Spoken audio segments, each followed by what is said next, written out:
로마서 11장 1절에서 5절까지 말씀 제가 봉독하겠습니다. 그러므로 내가 말하노니 하나님이 자기 백성을 버리셨느냐? 그럴 수 없느니라. 나도 이스라엘인이요 아브라함의 씨에서 난 자요 베냐민 지파라. 하나님이 그 미리 아신 자기 백성을 버리지 아니하셨나니 너희가 성경이 엘리야를 가리켜 말한 것을 알지 못하느냐?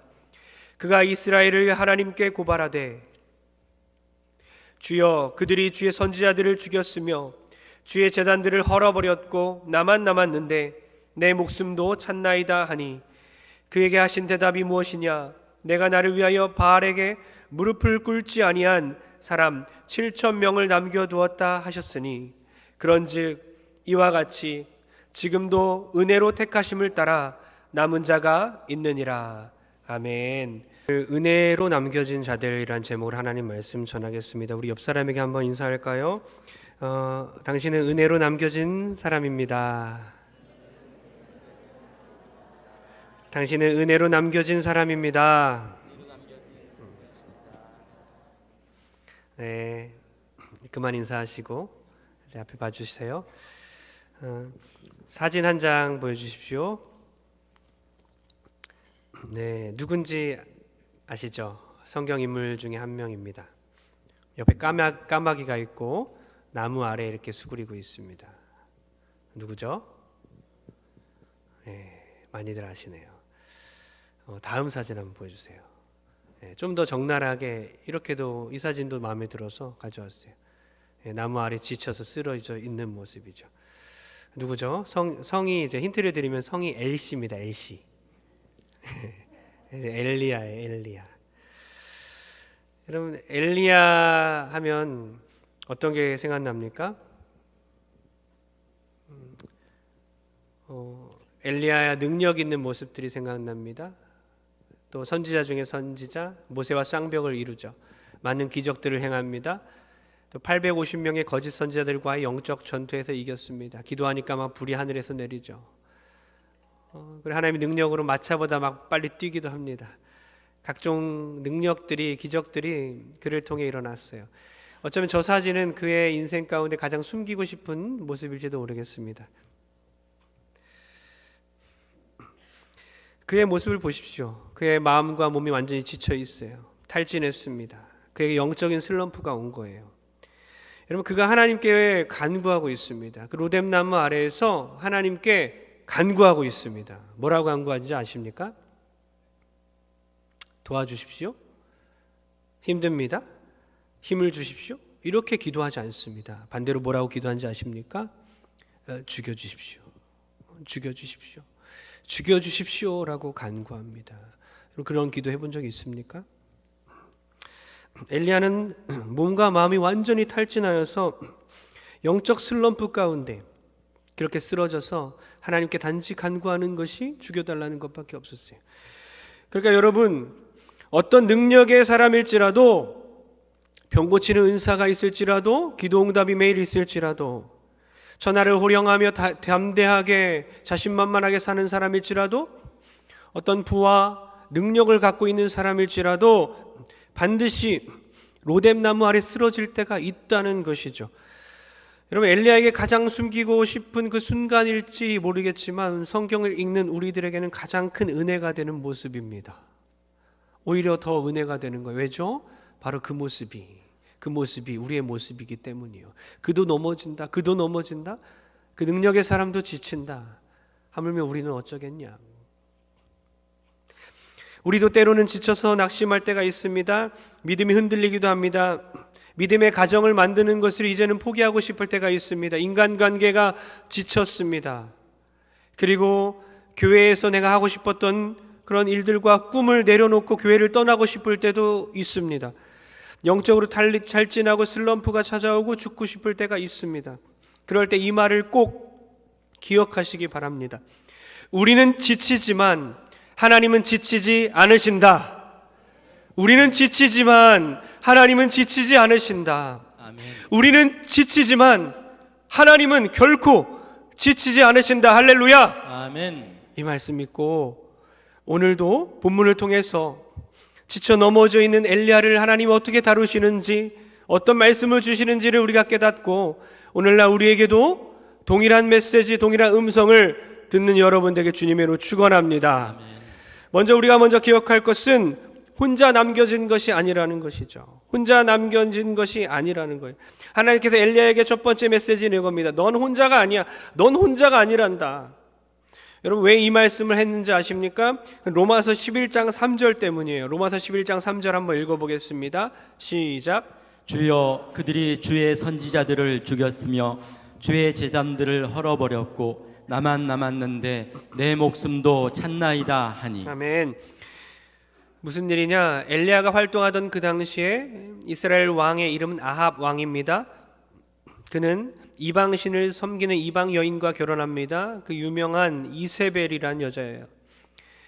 우상 숭배하는 여인과 결혼했으니 어떡합니까? 이제 혼합 종교가 되는, 이스라엘 백성들은 순수한 종교를 이제 버리고 혼합 종교를 갖게 되는 거예요. 영적으로 가장 암울한 시기라고도 할 수 있습니다. 하나님이 이스라엘 백성들을 징계하십니다. 자그마치 3년 반 동안 비가 내리지 않게 하십니다. 기근이 오죠. 이스라엘 땅에 기근이 와서 정말 거북이 등짝처럼 땅이 쫙쫙 갈라지고 먹을 것이 없어지게 돼요. 결국 엘리야와 이세벨의 그 거짓 선지자들과 한판 붙게 됩니다. 영적 전쟁을 벌입니다. 누가 참 하나님인지 한번 증명해 보자 이거예요. 제단을 쌓고 자기의 신을 찾아서 제단에 불을 내리게 하는 그런 시합입니다. 엘리야 홀로 하나님을 믿었고 850명의 거짓 선지자들이 또 자기의 신을 부르는 것입니다. 그들은 이방신들의 관습처럼 자기의 신을 부르기 위해서 열광주의자들처럼 자기의 몸을 막 자해하기 시작해요. 자기의 몸을 막 자해합니다. 그러면서 막 자기의 신을 부르기 시작했어요. 아무리 열심히 불러도 아무 대답이 없습니다.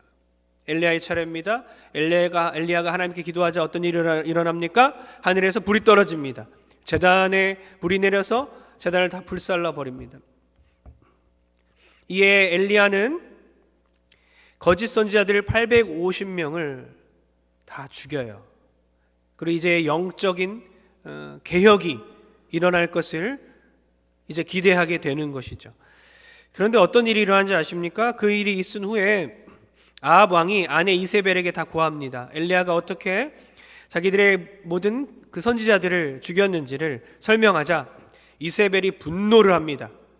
회개하는 것이 아니라 분노를 합니다. 그리고 엘리야를 죽이려고 사신을 보내서 이렇게 공포를 합니다. 내일 이맘때쯤에 엘리야를 죽일 것이다. 엘리야 너가 죽지 않으면 신들이 나에게 벌을 내릴 것이다. 그래서 한 여인의 그런 복수의 말을 통해서 그 능력의 선지자는 낙심하게 되고 도망을 치게 됩니다. 브엘세바라는 곳에 이르러서 자기 사환을 그곳에 두고 자기 종을 거기에 두고 또 하룻길을 더 들어갑니다. 광야로 들어가요. 그리고 자기의 처지와 똑같은 그 나무 아래에서 쌀이나무, 가시덤불과 같은 그 로뎀 나무 아래에서 지쳐서 쓰러져 있는 모습이에요. 그러면서 이렇게 간구하는 겁니다. 죽여주세요, 주님. 죽여주세요. 그러면서 엘리야가 하나님께 이렇게 하소연하는 거예요. 로마서 11장 3절 다시 한번 읽어보겠습니다. 시작. 주여 그들이 주의 선지자들을 죽였으며 주의 제단들을 헐어버렸고 나만 남았는데 내 목숨도 찼나이다 하니. 아멘. 자기 혼자 영적인 전쟁을 치르고 있다는 거예요. 다 이긴 줄 알았고 영적 승리를 외치고 싶은데 다시 말짱 도루묵이 된 겁니다. 자기 목숨까지도 위협당하고 있어요. 그래서 도망을 가고 결국에는 이렇게 하나님께 하소연을 하고 있는 것입니다. 그리고 잠들었습니다. 지쳤습니다. 낙심하고 있어요. 그때 하나님께서 그를 위로하십니다. 누워있는 그를 천사를 통해서 어루만져요. 일어나 보니까 숯불로 구운 떡과 물병이 있는 거예요. 그걸 먹고 마시고 또 잠이 듭니다. 다시 그를 천사를 통해 어루만지고 또 일으켜 세웁니다. 여러분, 하나님은요, 우리가 지쳐 있을 때 먹이시고 위로하시는 분이십니다. 하나님은 우리를 일으켜 세우는 분이십니다.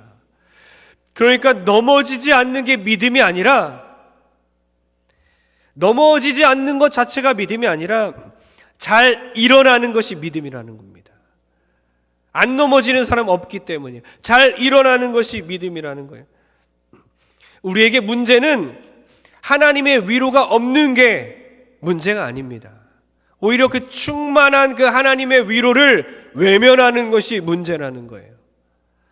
저도 가만히 살펴본 제 인생을 보면 저도 사람인지라 가끔 넘어질 때도 있었던 것 같아요. 그런데 오뚜기처럼 계속 일어나는 이유가 뭘까 생각해 보니 늘 하나님의 그 먹이심과 어루만지심이 있었던 것을 그렇게 회상하게 됩니다. 여러분, 오늘 11장으로 넘어가기 전에 10장 21절에 하나님이 뭐라고 말씀하신지 아십니까? 그 거역하는 이스라엘 백성들에게 이렇게 말씀합니다. 이스라엘에 대하여 이르되 순종하지 아니하고 거슬러 말하는 백성에게 내가 종일 내 손을 벌렸노라. 그 거슬러 말하는 백성, 순종하지 않고 거역하는 그 백성들에게 종일토록 내 손을 벌렸노라 라고 하나님 말씀하는 거예요. 종일이란 무슨 말이냐? 매일 지속적으로라는 뜻이에요.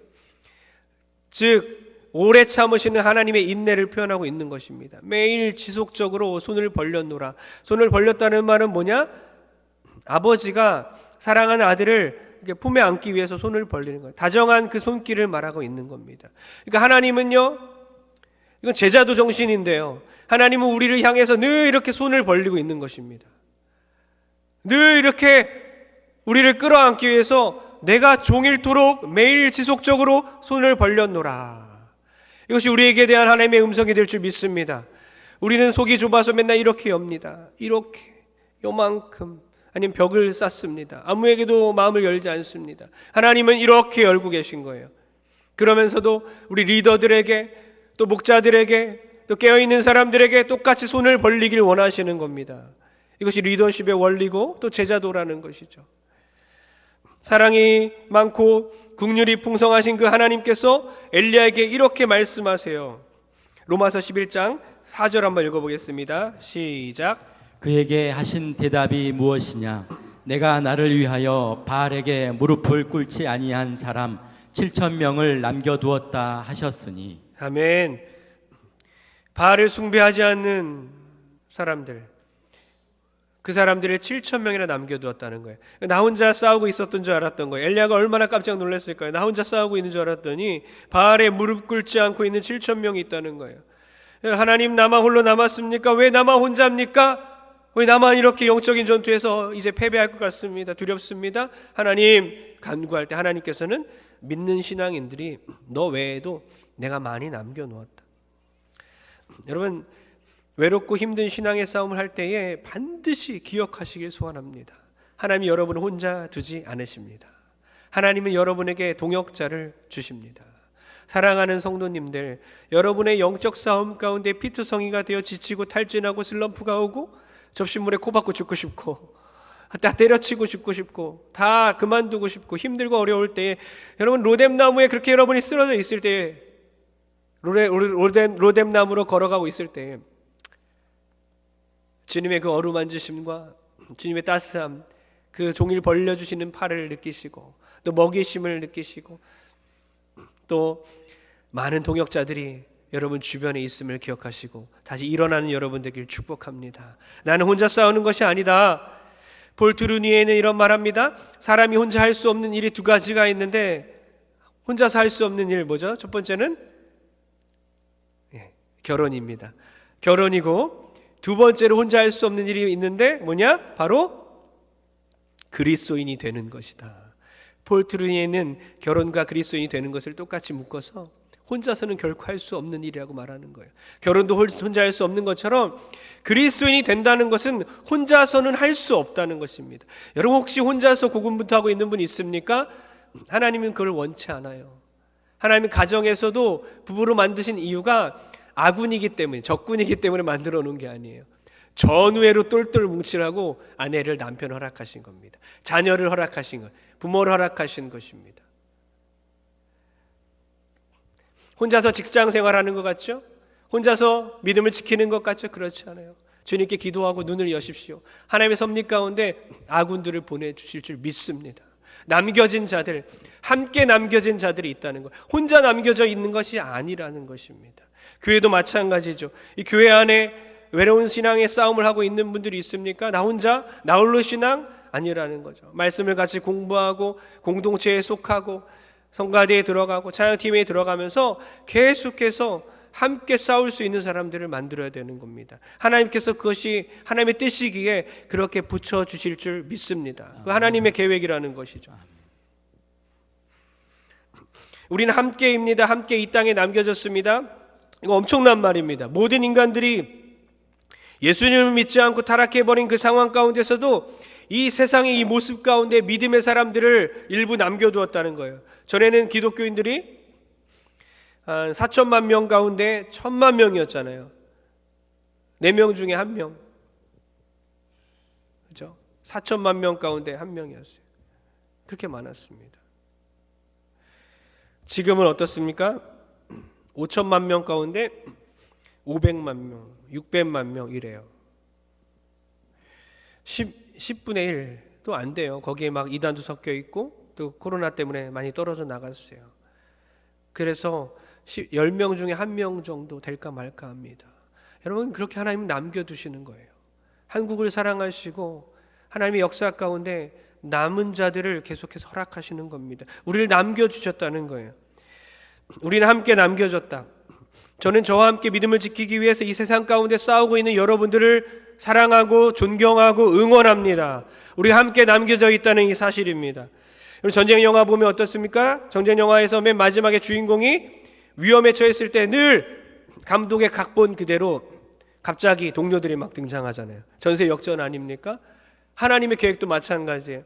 엘리야에게 7,000명의 동료들이 남아 있다는 것이죠. 혼자인 줄 알았더니 마찬가지로 우리의 인생 가운데 나 혼자 신앙생활 없고 나 혼자 있는 것 같이 외로울 때에도 하나님은 그 가정 가운데서도 믿음을 지키고 있는 우리에게 하나님은 함께 하실 수 있는 동역자들을 붙여주시고 그들을 나를 통해 변화시켜 주실 줄 믿습니다. 하나님의 뜻이라는 것입니다. 평생 동안 우리가 적군이 아니라 또 부부끼리도 적군이 아니라 최고의 아군들, 부부는 평생 아군이죠. 최고의 아군이죠. 왜 가정을 주셨을까요? 함께 가정을 세우라고, 아군들을 만들라고, 영적 전쟁에 함께 아군이 되어 승리하라고 하나님께서 허락하시는 거예요. 그렇게 가정을 허락하시고 이 교회를 허락해 주셨을 줄 믿습니다. 여러분, 우리 함께 기도해란 찬양이 있습니다. 우리 함께 기도해.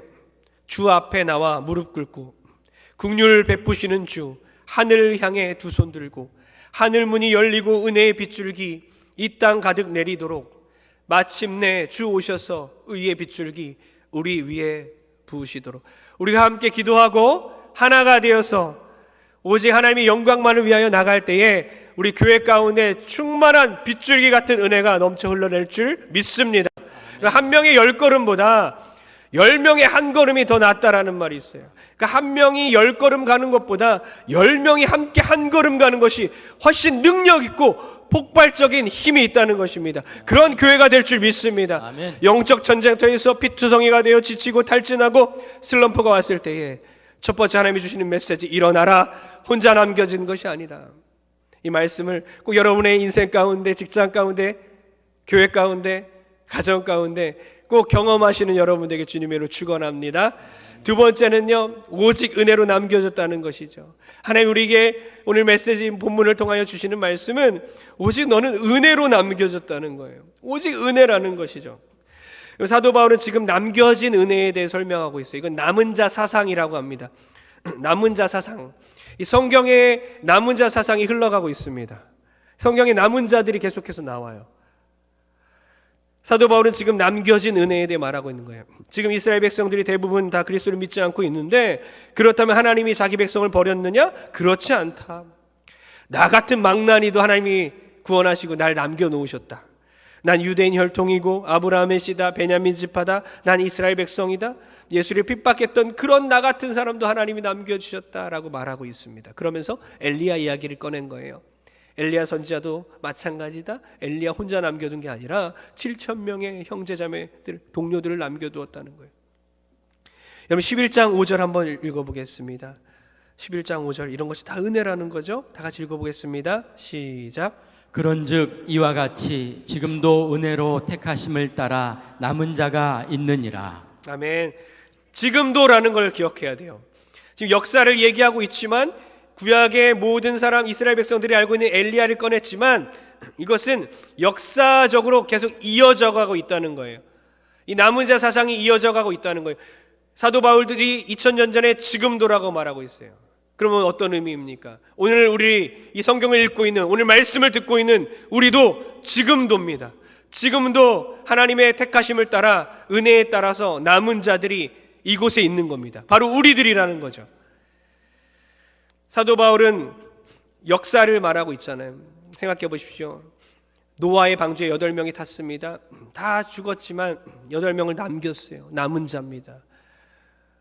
롯과 그의 딸들을, 소돔과 고모라가 멸망하는 그 불의 유황이 막 떨어지고 있는 그 상황 가운데 하나님은 그들을 남기시고 구원했습니다. 남은 자들이에요. 또 어떻습니까? 12 제자들을 남기셨고, 예수님의 부활을 목격하는 그 500 형제들을 남기셨고, 예수님을 사랑하는 여인들을 남기셨고, 또 사도 바울을 남기셨고, 그를 통하여 이방에 복음이 전해지게 되고, 많은 남은 자들을 이방 백성 가운데 남기시고, 또 오늘날 한국 땅에 100년 전에 복음이 들어와 우리 한국 교회, 또 동선 교회에 남은 자들, 바로 우리들이 이 땅 가운데 남은 자들이 되었다는 것입니다. 이것이 바로 은혜라는 거예요. 은혜라는 것입니다. 그러므로 우리는 어떻게 해야 합니까? 오직 은혜로 우리가 남겨졌기 때문에, 오직 은혜이기 때문에 어떻게 합니까? 예수만 믿으십시오. 예수만. 별것도 아닌 얘기 같지만 예수만 믿으십시오. 예수만. 계속해서 예수만 믿으십시오. 예수 외에는 없는 것입니다. 바울의 복음은 이거예요. 예수만 믿어라. 모태신앙이든 모태신앙 할아버지든 상관없다. 예수만 믿어라. 직분이 우리를 책임져 주지 않는다. 몇 대째 장로님 자녀들이든 목사 3대째 목사 할아버지든 상관이 없는 거예요. 유아 세례 받았든, 내가 어떤 행위로 증명하는 것이 아니라 오직 예수만 믿어. 예수밖에 없다는 거예요. 내 직분을 붙들고 주님 나를 구원하소서가 아닌 거죠. 예수만 믿습니다. 노아의 방주에 올라타서 구원을 얻은 그 사람들은요, 늘 방주적 은혜를 기억해야 되는 것처럼 우리도 마찬가지입니다. 노아의 방주에 우리가 겨우 올라타서 구원받은 사람들처럼 그 방주적 은혜를 기억해야 된다는 것입니다. 늘 방주적 은혜를 잊지 말고 예수만 믿는 여러분 되길 축복합니다. 은혜가 은혜되게 하소서. 우리 가족을 기억하소서. 나를 그리스도인으로 남기신 이유가 뭘까요, 주님? 나를 왜 이 가정 가운데, 우리 가족에서 왜 나만 예수 믿게 만든 이유가 뭡니까? 왜 나만 남겨주셨습니까? 내가 어떤 공동체에 들어가서 왜 나만 그리스도인입니까? 하나님의 뜻은 무엇입니까? 우리 자녀들을 기억해 주십시오, 주님. 우리의 부모님을 기억해 주십시오. 여러분, 자녀가 정말 총명한 아이로 부모들이 길러야 하는데, 우리 다음 세대 아이들을 그렇게 기르기 원하는 젊은 또 부모님들이 있지 않습니까? 예수 믿는 것이 총명입니다. 예수 믿는 것이 지혜예요. 스카이 대학 나온 우둔한 사람들, 인류대학 나온 예수님 모르는 우둔한 사람들을 양산해내는 것이 아니라 오직 예수만 믿는 사람들, 예수 외에는 없는 사람, 공부보다는 예수 믿는 아이로 만드는 그런 여러분, 우리 다음 세대가 될 줄 믿습니다. 여러분, 로마서 11장 6절 한번 읽어보겠습니다. 시작. 만일 은혜로 된 것이면 행위로 말미암지 않음이니 그렇지 않으면 은혜가 은혜되지 못하느니라. 아멘. 은혜로 됐다면 행위로 말미암은 게 아니에요.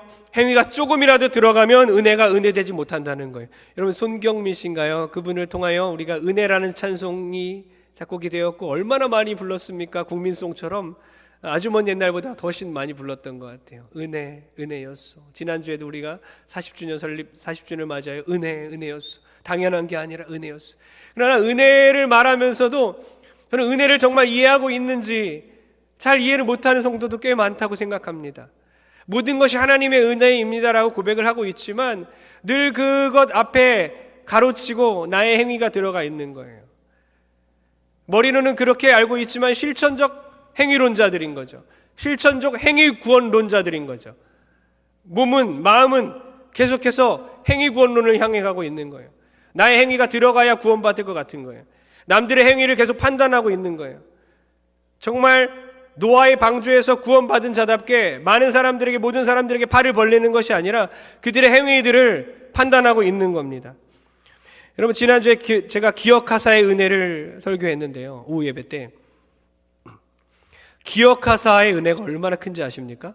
생각해 보십시오. 방주에 올라탔습니다. 다 죽었어요. 모든 호흡하는 생명체가 다 죽었습니다. 막 시체들이 막 있고 막 가라앉고 있고 모든 만물이 다 가라앉은 상태에서 그 바다 위에 둥둥 떠다니는 배 위에서 그들에게 중요한 게 무엇이겠습니까? 그 노아의 방주 안에서의 어떤 선행이겠습니까? 그 노아의 방주 안에서 구제하는 걸까요? 노아의 방주 안에서 행위일까요? 얼마나 열심히 일하고 거기서 선을 행해야 구원받을 수 있겠습니까? 다 소용없어요. 노아의 방주 안에서 가장 그들에게 중요한 것이 뭔지 아십니까?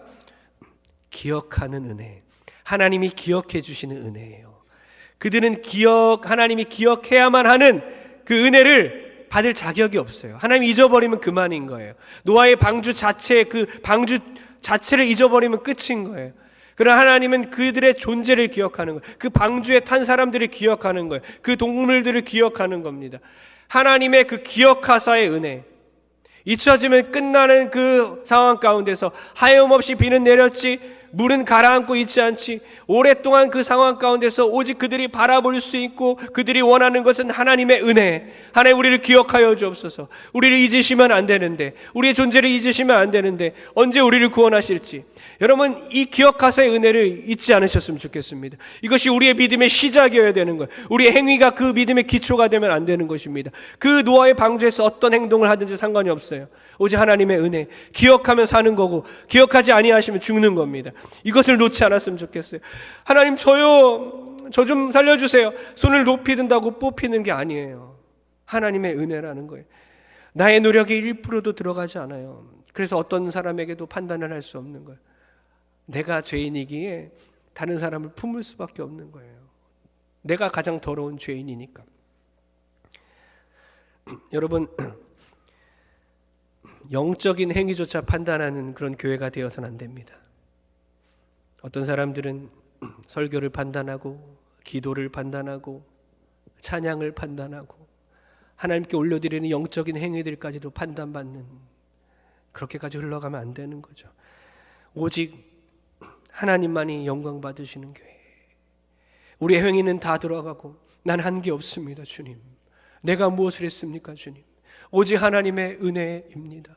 모든 영광과 존귀와 감사와 찬양과 경배를 받으시기에 합당하신 그분께 우리가 가졌고 빼앗은 모든 영광을 돌려드리는 여러분 되게 주님으로 축원합니다. 이사야 6장 13절입니다. 다 같이 한번 읽어보겠습니다. 시작. 그 중에 10분의 1이 아직 남아 있을지라도 이것도 황폐하게 될 것이나 밤나무와 상수리 나무가 배임을 당하여도 그 그루터기는 남아 있는 것 같이 거룩한 씨가 이 땅의 그루터기니라 하시더라. 아멘. 여러분의 얘기인데요, 남문자 사상이 성경에 흘러가는 것처럼 이 땅의 그루터기라는 단어를 잊지 마십시오. 상수리 나무가 배임을 당했습니다. 밤나무가 배임을 당했습니다. 그러나 밑동이 남아있는 거예요. 그루터기라는 것이죠. 아무것도 아니고 보잘것없어 보이지만 하나님 그것을 남기신 이유가 뭡니까? 그곳에서 잎이 나고 생명이 나는 것입니다. 하나님이 여러분을 왜 남겼겠습니까? 왜 이 땅에 우리가 살아가는 이유가 무엇이겠습니까? 하나님이 여러분을 통해서 때론 지치고 낙심할지라도 다시 여러분을 일으켜 세우기 원하며 사명을 주어서 우리 모두를 통하여 복음의 진전을 위하여, 복음의 확장이 이루기 위하여 우리를 남겨놓았다는 사실을 잊지 않는 여러분들에게 주님으로 축원합니다. 우리는 함께 남겨졌습니다. 또 은혜로 남겨졌습니다. 이제 우리는 무엇을 해야 합니까? 한 가지 이야기를 하고 마칠까 하는데요, 사모 살리기 사이트, 제가 지난주부터 읽기 시작했는데 왜 이제야 읽었는가? 담임 목사님 사모님께서 만든 사이트고 그곳에 글을 많이 올리셨어요. 동성교회 설립 30주년 때 과거에 2번의 개척을 회고하며 쓰신 겁니다. 한 번의 개척은 개척 후 4년이니까 여러분 많이 모르는 분도 있어요. 그 2번째 개척은 지금 이 성전을 말하고 있습니다. 예수님을 믿는 믿음 하나로 교회 건축을 한다는 것 자체가 기적 아니겠습니까? 기도하며 금식하며 또 어려운 생활 가운데 피 같은 돈을 내야 하는 성도들의 마음은 참으로 부담스러운 일이었습니다. 그러나 하나님의 집을 짓는 일이기에 온 성도가 기쁨으로 헌금하며 자원하는 마음으로 봉사하며 인부들의 간식까지 즐거움으로 웃으면서 감당했습니다. 그런데 이게 웬일입니까? 건축비 관계로 지하 공사만이라도 하려고 빚을 받고 난 후에 땅을 파다가 기상청 예보보다 훨씬 많은 비가 내려서 공사 현장이 와르르 무너지는 바람에 건축업자는 도망하고 온 동네가 발칵 뒤집어지고 저희 부부와 교회를 늘 칭찬하던 이웃들은 등을 돌리고 교회를 욕하며 동선교회는 망했다라고 하면서 목사님과 저에게 교회 주변을 다니지 못할 정도로 손가락질을 하며 괴롭혔습니다. 건축공사는 중단되었고 교회 옆에 담이 무너진 그 집주인들이 저녁만 되면 사택으로 찾아와서 무너진 곳을 예전처럼 돌려놓으라고 하였습니다. 저도 어렸을 때 기억이 나요. 담임 목사님 멱살이 막 잡히는 모습이 기억이 납니다. 목사님과 저는 늘 죄인이 되어서 함부로 말하는 그들에게 돈이 없습니다, 죄송합니다 라는 그 한마디 뿐이었습니다. 괴롭고 속이 상하지만 그분들이 돌아가실 때는 늘 손을 잡고 안녕히 가시라고 웃으면서 인사를 하였습니다. 그때 당시 임시 예배 처소를 현재 천호동에 있는 농심가 슈퍼마켓 옆에 공터에 빌려서 천막을 치고 예배당으로 사용하였습니다. 그곳에서 합심 기도가 어려워서 야산이나 기도원으로 가서 기도했습니다. 그런데 웬일입니까? 동사무소에 나와서 아무도 없는 틈을 타서 두세 차례나 천막을 다 자르고 무너뜨렸습니다. 그러나 낙심하지 않고 다시 천막을 세워서 예배를 드렸습니다. 그렇게 시달리다 돈 때문에 신경 쓰다 보니 그동안 쌓였던 피로 때문에 지쳐서 힘없이 잠들어 있는데 꿈을 꾸었습니다. 저는 엘리야처럼 지쳐있는 사모님을 하나님께서 위로하신 것 같았어요. 꿈 이야기입니다. 우리가 사는 집 마당에 갑자기 두 그루의 나무가 심겨지더니 그 나무들이 순식간에 자라서 어느새 하늘을 다 덮었고 나뭇가지마다 아주 통통하고 살찐 큰 새들이 깃들어 있었으며 그 나무를 따라 호박나무가 여기저기 계속 올라가면서 호박이 주렁주렁 얼마나 많이 달렸던지 꿈속에서도 이렇게 생각했습니다. 이 호박을 따다가 시장에다 팔면 교회 건축에 조금이라도 보탬이 되겠구나. 그 해에는 정말 호박이 비쌌거든요. 그 꿈을 꾼 후에는 제 몸이 힘이 솟기 시작했습니다. 수시로 기도하며 또한 공사비 절감을 위해서 모래벽돌, 시멘트 등 건축자재를 남자 성도들은 어깨에 메고 여자 성도들은 머리에 이고 등에 업고 지하 본당이나 옥상까지 오르락내리락 하면서 일을 하였고 모래와 시멘트 섞는 일까지 밤늦도록 하여도 힘든 줄 모르고 콧노래를 부르며 재미있게 일했습니다. 매월 나오는 사례비를 거의 다 건축비로 들였으니 먹을 반찬이 없어서 밥이 목에 안 넘어가도 교회를 짓는 일이기에 너무 기뻤습니다. 저도 기억이 나는데 어쩐지 제가 어렸을 때 매일 반찬이 없어서 물 말아 먹거나 간장 찍어 먹었던 기억이 생생합니다. 그때 키가 지금 키인 것 같습니다. 성도들도 힘껏 헌금을 하였습니다.